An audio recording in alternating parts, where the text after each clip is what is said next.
بسم اللہ الرحمن الرحیم۔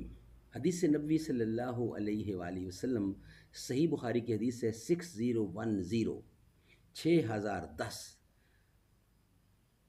قال قال النبی صلی اللہ علیہ وسلم: خیرکم من تعلم القرآن وعلمہ۔ بہترین لوگ وہ ہیں جو خود بھی قرآن پڑھیں، دوسروں کو پڑھائیں، سکھائیں اور لکھائیں۔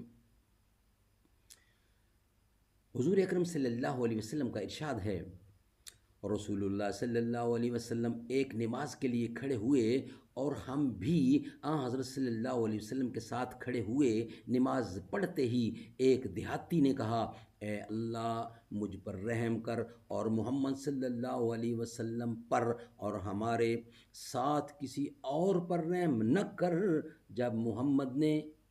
جب محمد صلی اللہ علیہ وسلم نے سلام پھیرا تو دیہاتی سے فرمایا کہ تم نے ایک وسیع چیز کو تنگ کر دیا۔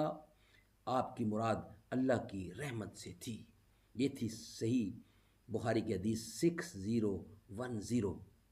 قال قال النبی صلی اللہ علیہ وسلم: انا خاتم النبیین لا نبی بعدی۔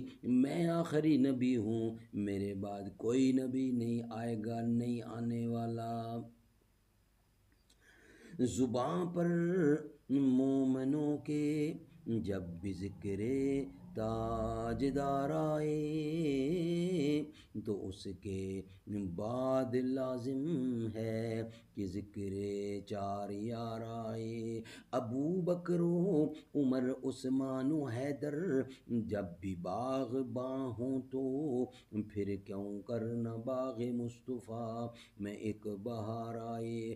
رب صلی وسلم دائما ابدا علی حبیبک خیر خلق کل یمین۔